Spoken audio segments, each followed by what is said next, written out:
everyone, I am back with a new video. So this video is about cerebral palsy. ये आपका mainly neurology का एक अच्छा important topic है. अगर मैं बात करूँ प्रैक्टिकल के व्यू से as well as for your theoretical knowledge also, cerebral palsy काफ़ी पूछा जाता है. इसमें जो इम्पोर्टेंट है वो आपके मेनली क्या क्या टाइप्स होते हैं, इटियोलॉजी क्या है, और सबसे ज़रूरी बोबाथ, दूसरा वोस्टा, तीसरा ब्रूनस्टोम. ये तीन ऐसे अप्रोचेस हैं जो एग्जाम में आपको ज़रूर मिलेंगे, आपने सुने भी होंगे ये. तो वो सब मैं डिस्कस करूंगी विथ नोट्स. अगर आप चाहो तो वीडियो पॉज करके आप अपने नोट्स भी बना सकते हो. सबसे पहले मैं स्टार्ट करूंगी इंट्रोडक्शन की. तो जब भी आप इंट्रोडक्शन लिखोगे, डेफिनेशन और इंट्रोडक्शन में बहुत डिफरेंस होता है. इंट्रोडक्शन जो होता है उसमें हम सिर्फ बेसिक नॉलेज देते हैं, लेकिन डेफिनेशन में हम ऐसी चीजें बताते हैं जो कि किसी बड़े क्वेट में दिया हो, किसी नॉलेजेबल पर्सन ने उसके बारे में कुछ बोला हो. इन्वर्टेड कॉमास में हम जो लिखते हैं वो होता है definition. Neuromotor disorder resulting from non progressive damage to developing brain.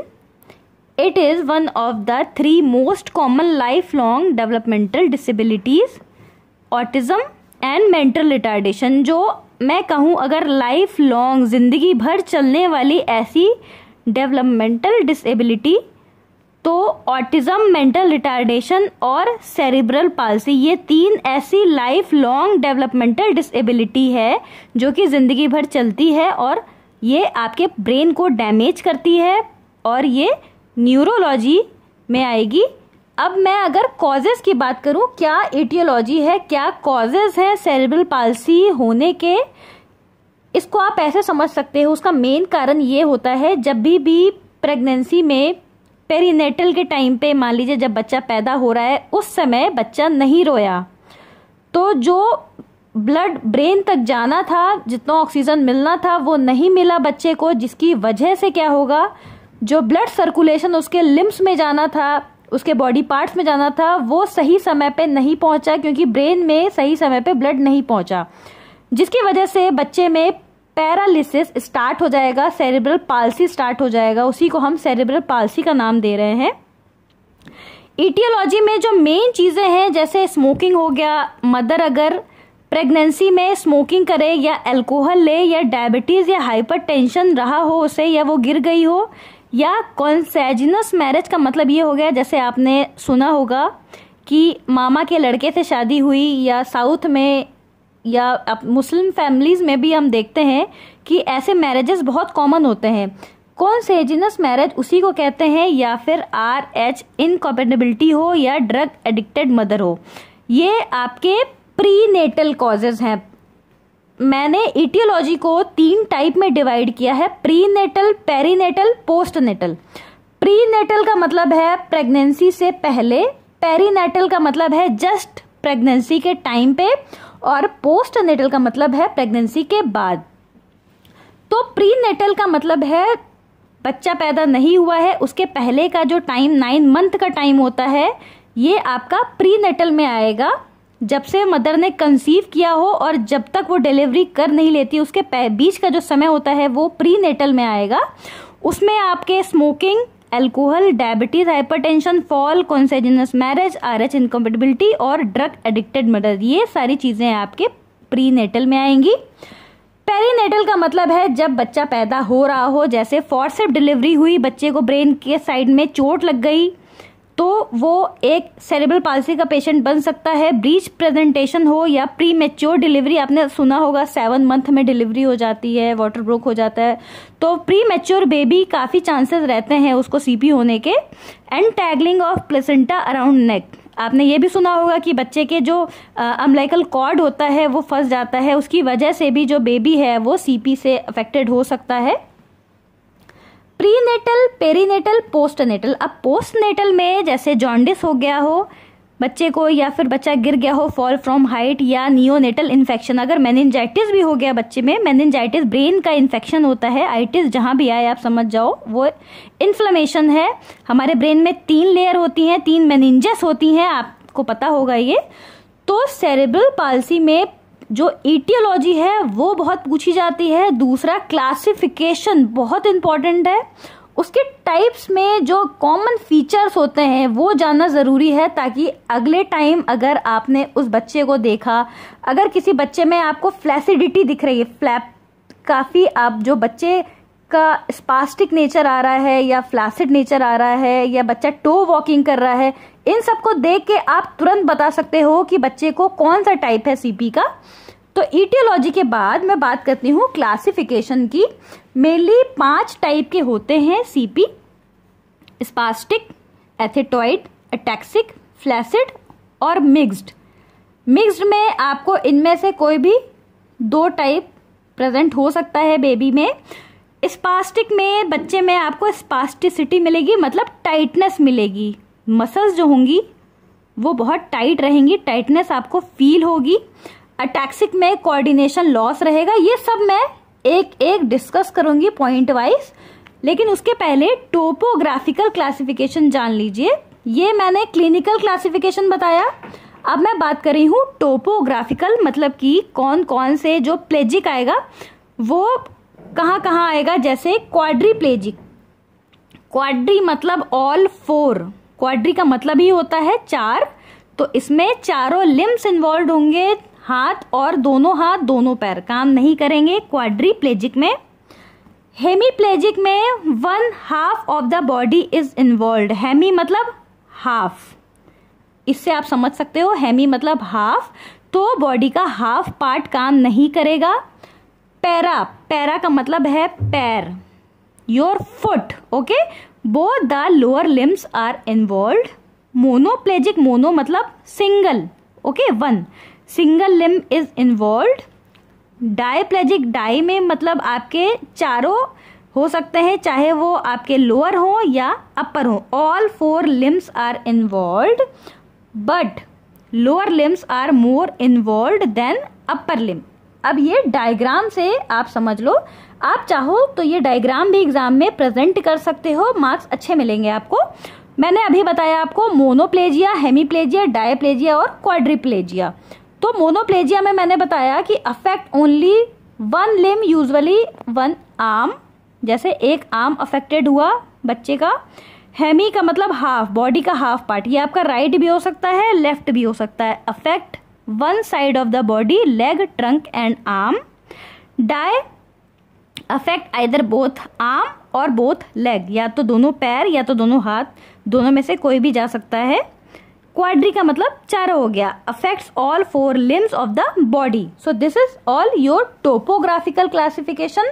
जो आपको ध्यान देना है वो है क्लिनिकल क्लासिफिकेशन। आपको इन 5 के बारे में डिस्क्राइब करना ज्यादा जरूरी है। के टाइप्स बताने के बाद अब मैं 1 by 1 spastic, athetoid, ataxic, floppy, mixed सबको थोड़ा थोड़ा डिस्क्राइब करूंगी, ताकि कोई आपको कंफ्यूजन ना हो और एग्जाम में आप अच्छे तरह से लिख पाओ।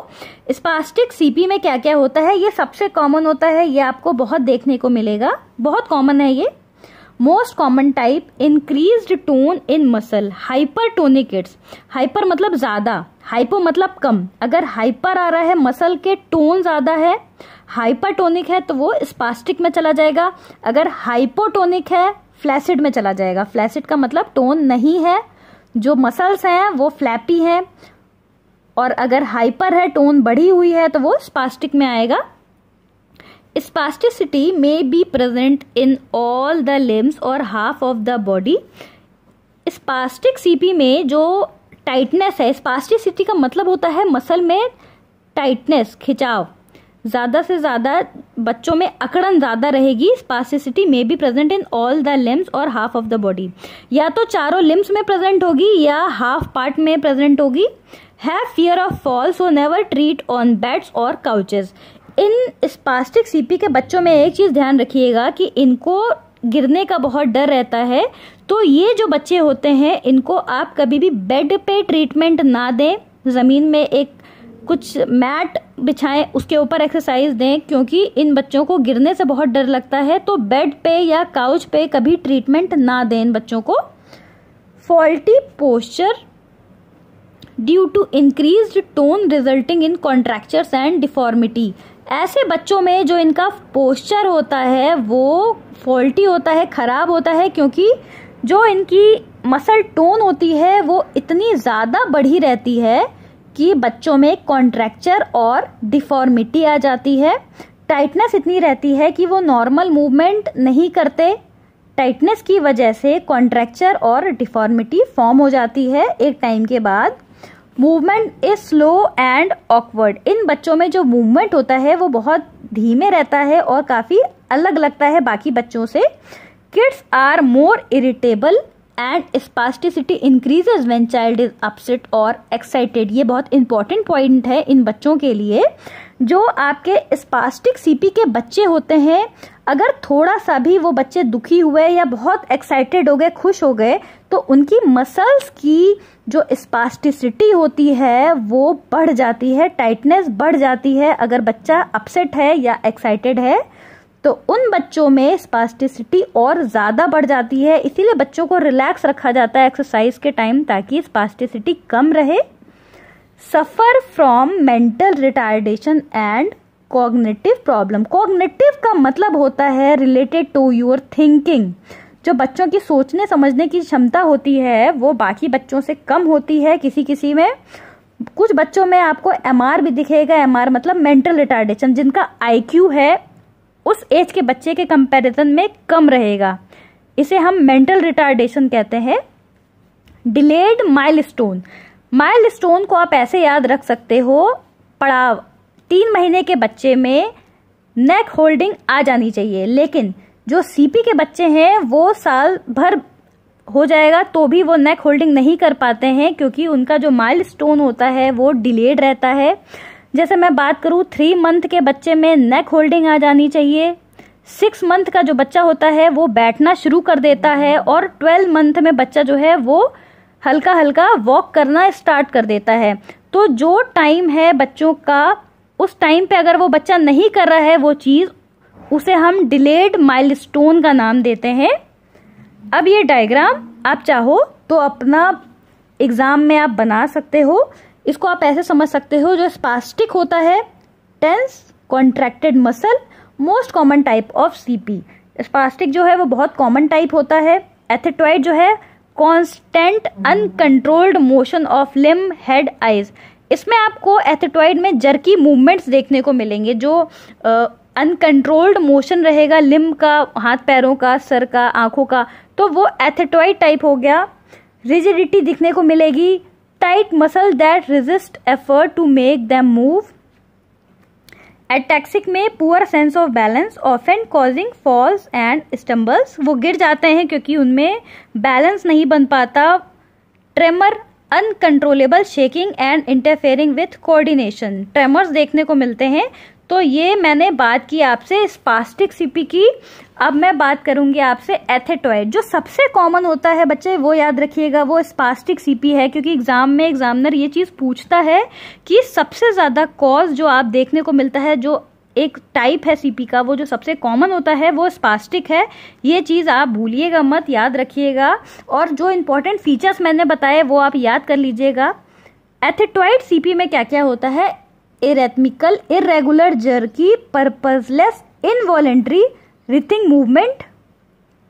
जो एथेटॉइड टाइप के बच्चे होते हैं, एथेटॉइड CP जिनको होता है, उनमें जर्की मूवमेंट्स दिखेंगे, इरेगुलर मूवमेंट्स दिखेंगे। वो बच्चा नहीं, वो कंट्रोल नहीं कर पा रहा, ऐसे मूवमेंट्स उन बच्चों में आने लगेंगे। Movements are present at rest, increases on activity and decreases on fatigue. ये वाले जो बच्चे होते हैं, जब ये रेस्ट पे होते हैं तब मूवमेंट स्टार्ट हो जाता है, और जैसे ही कोई एक्टिविटी करने लगते हैं वो और बढ़ जाता है, और जब वो थक जाते हैं तो वो रुक जाता है। इन बच्चों में जो इनका IQ होता है, इंटेलेक्चुअल, ये नॉर्मल बच्चों की तरह होता है। ये नॉर्मल स्कूल में भी जाते हैं, लेकिन इनमें बैलेंस जो है वो बहुत पुअर होता है। काफ़ी गिर भी जाते हैं, क्योंकि बैलेंस नहीं बना पा रहा है बच्चा तो वो ज़रूर गिरेगा, वो बार बार गिरते हैं बच्चे।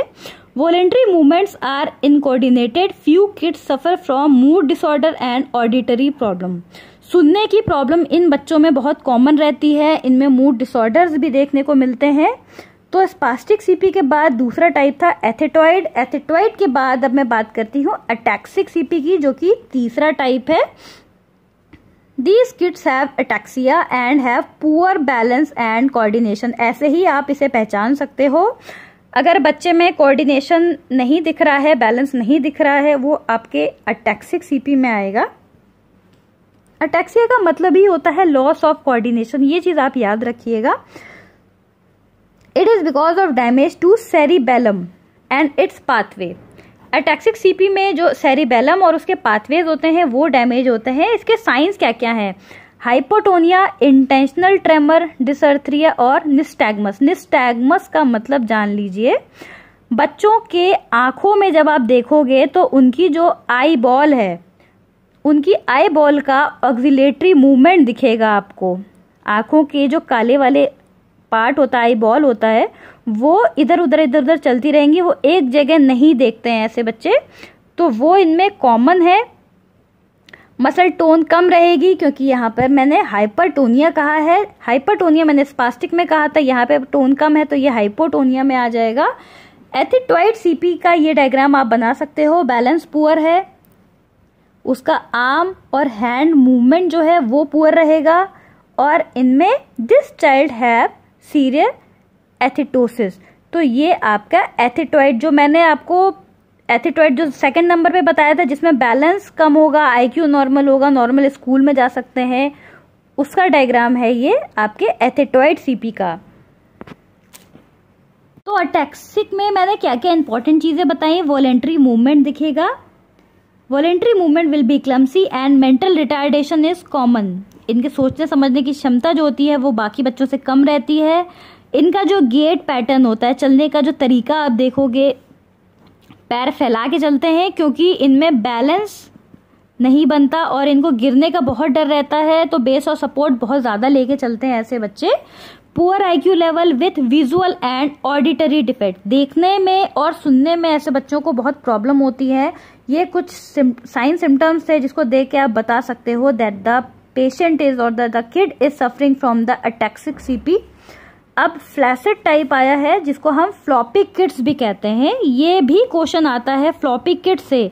इसको देख के आप परेशान मत होइएगा कि ये क्या फ्लॉपी किड्स कहाँ से आ गया, इसमें क्या लिखूं मैं। तो आपको फ्लैसिड सीपी के बारे में लिखना है।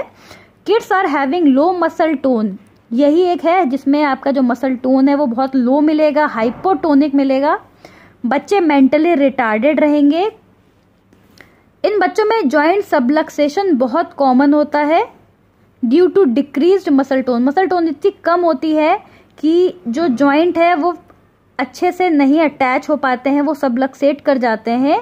Reflexes are poor and arm legs hang down like rag doll. Rag doll भी याद रखिए, जो गुड़िया आप देखे होंगे कभी शॉप पे, हाथ और पैर जो इनके झूलते रहते हैं, उस टाइप के इनके हाथ पैर झूलते रहते हैं, क्योंकि जो मसल्स हैं उसमें टोन नहीं है, कोई स्ट्रेंथ नहीं है। तो इन बच्चों को हम इसीलिए फ्लॉपी किड्स भी कहते हैं।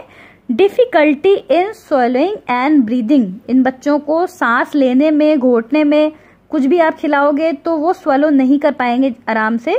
Speech is difficult and intelligence में बी अनअफेक्टेड। ऐसे बच्चे इंटेलिजेंस लेवल से ठीक भी हो सकते हैं, लेकिन स्पीच जो है वो बहुत डिफिकल्ट होती है ऐसे बच्चों में। ये मैंने बात की आपसे फ्लैसिड सीपी की। अब जो लास्ट है वो है mixed type of CP, developmental disorder with combination of movement problems. जैसे मैंने स्पास्टिक, एथेटॉइड, अटैक्सिक ये सब बताया आपको। कुछ फीचर्स स्पास्टिक के आ गए, कुछ फीचर्स एथेटॉइड के भी दिख गए, कुछ फीचर्स अटैक्सिक के भी दिख गए, तो ये मिक्स्ड टाइप में आ जाएगा।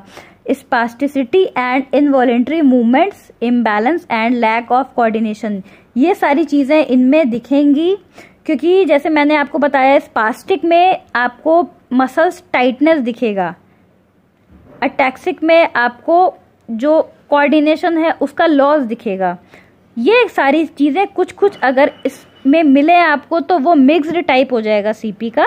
तो ये मैंने आपसे पूरा डिस्कस किया टाइप, जो कि था स्पास्टिक, एथेटॉइड, अटैक्सिक, फ्लैसिड और मिक्स्ड। याद रखिएगा, एग्जाम में पूछा भी जाएगा।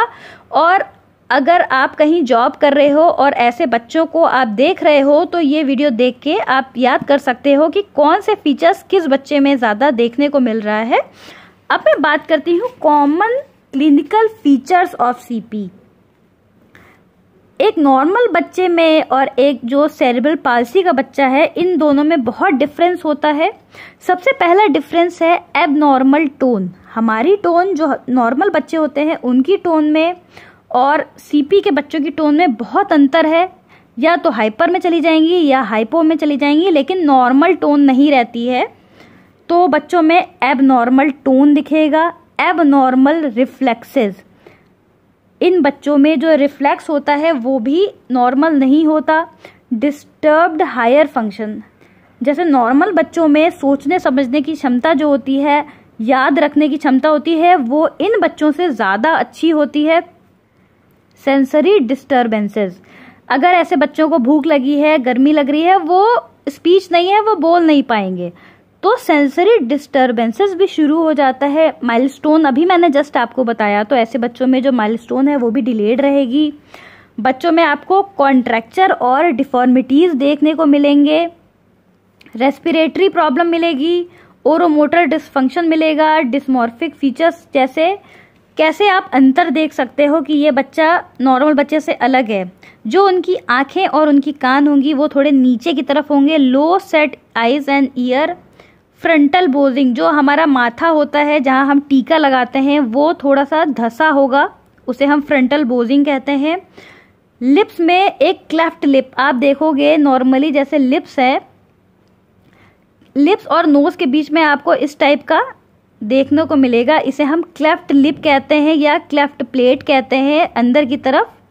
एक्सेसिव ड्रूलिंग ऑफ सलाइवा, ऐसे बच्चों के मुंह से लार बहुत टपकती है, हमेशा थूक निकलता रहता है उनका, उसे हम ड्रूलिंग ऑफ सलाइवा कहते हैं। इर्रेगुलर डेंटेशन, दांतों में प्रॉब्लम बनी रहती है ऐसे बच्चों में। मेंटल रिटार्डेशन बहुत कॉमन है, बच्चों का आईक्यू जो होता है वो बाकी नॉर्मल बच्चों से अलग होता है। तो ये मैंने बात की आपसे कॉमन क्लिनिकल फीचर्स की। अब मैं मल्टीपल एसोसिएटेड डिफिसिट, जो सब में मिलेगा आपको maximum, mental retardation, conversion, visual defect, hearing defect, learning disability, feeding problem बहुत कॉमन होती है, इमोशनल और बिहेवियरल प्रॉब्लम बहुत देखने को मिलता है, स्पीच लैंग्वेज डिसऑर्डर्स। तो ये मैंने आपसे बात की ऐसे कौन कौन से डिफेक्ट्स हैं जो कि सब में आपको देखने को मिलेंगे ही मिलेंगे। तो ये ऐसी चीज़ें हैं जो कि आपको सब में कॉमन रहेंगी। तो बच्चे, this is all about your cerebral palsy part 1, जिसमें मैंने आपको मेनली उसके इटियोलॉजी क्या है, उसका क्या क्या आप इंपॉर्टेंट चीज़ें लिख सकते हो, उसके टाइप्स के बारे में, और कौन कौन से ऐसे इटियोलॉजी है, क्लिनिकल फीचर्स हैं, ये सब मैंने आपको फर्स्ट पार्ट में बताया। अब मैं सेकेंड पार्ट में आपको इसका असेसमेंट, कौन कौन से टेक्निक्स हैं वो, और फिजियोथेरेपी मैनेजमेंट आप इसमें क्या दे सकते हो, वो मैं सेकंड पार्ट में बताऊंगी। So thank you for watching my video. काफ़ी इंपॉर्टेंट टॉपिक है, अच्छे से तैयार करिएगा आप। अगर कोई क्वेश्चन है जो आपको नहीं समझ में आ रहा है तो आप कमेंट सेशन में लिख सकते हो। Thank you.